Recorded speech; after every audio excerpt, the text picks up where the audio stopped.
Приветствую уважаемых подписчиков и гостей канала. Перед просмотром ставьте лайк, подписывайтесь на канал и не забывайте нажимать на колокольчик. Сидящий в одной из краснодарских колоний Захарий Калашов, он же Шакра Молодой, выступил с официальным обращением к ворам в законе. Калашова, напомним, многие считают боссом преступного мира России, вором номер один. Так вот, даже сидя в колонии, Шакра продолжает пользоваться огромным авторитетом на воле. Сайт Prime Crime опубликовал его обращение к коллегам. Один из самых главных пунктов этого письма – пересмотреть статус воров в законе для всех, кто был коронован в течение последних 14 лет, то есть за время затяжной войны между влиятельными кланами. Собственно, сама война, начатая в 2008 году, произошла из-за передела сфер влияния между разными группами выходцев из Грузии. Один из враждующих кланов возглавлял небезызвестный дед Хасан. В 2010-м киллер с автоматом подкараулил его на Тверской у Саян, был тяжело ранен, но выжил. А в 2013-м снайпер все-таки достал законника на выходе из любимого ресторана. После убийства одного из боссов конфликт разгорелся с новой силой, жертвами кровавых разборок стали еще несколько человек.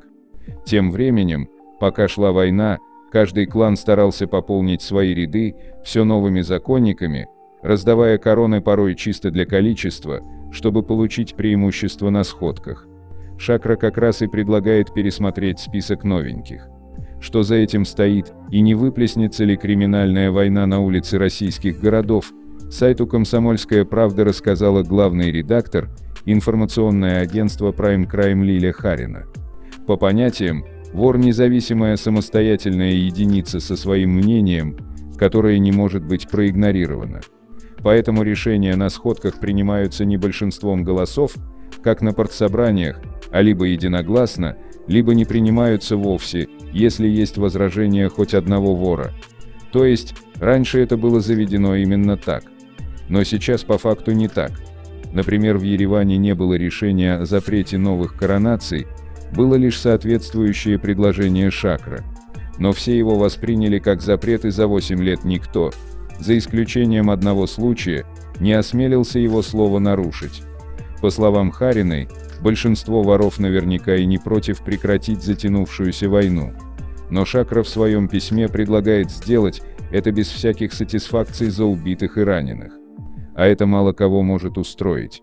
Многие считают, что если не наказать виновных, безнаказанность приведет к еще худшим последствиям. Улица, о которой говорится в прогоне, уважает и понимает только силу. Вор не может прощать обидчиков.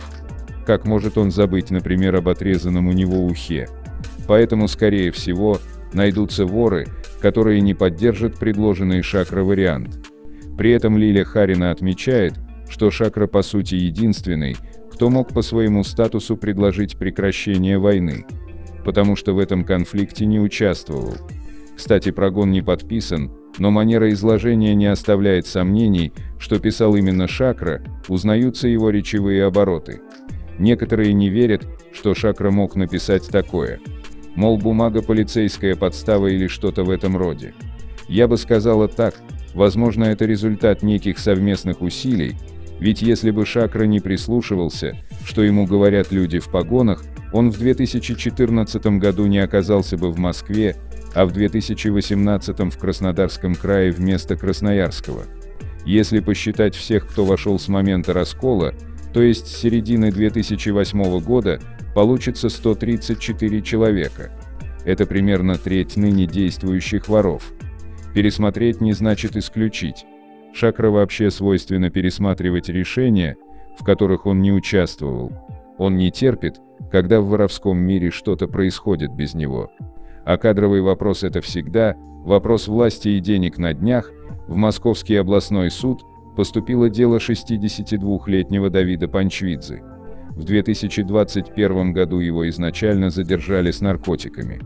В разных регионах России продолжаются судебные процессы по относительно новой статье Уголовного кодекса «Занятие высшего положения в преступной иерархии». Под нее попадают все воры в законе, криминальный статус которых следствие может доказать. Наказание по статье от 8 до 15 лет. Например, на днях в Московский областной суд поступило дело 62-летнего Давида Панчвидзе. В 2021 году его изначально задержали с наркотиками. После помещения в ФКУ СИЗО-6 УФСИН России по Московской области обвиняемый объявил лицам, содержащимся в учреждении, свой криминальный статус, сообщила руководитель пресс-службы прокуратуры Московской области Наталья Григорьева.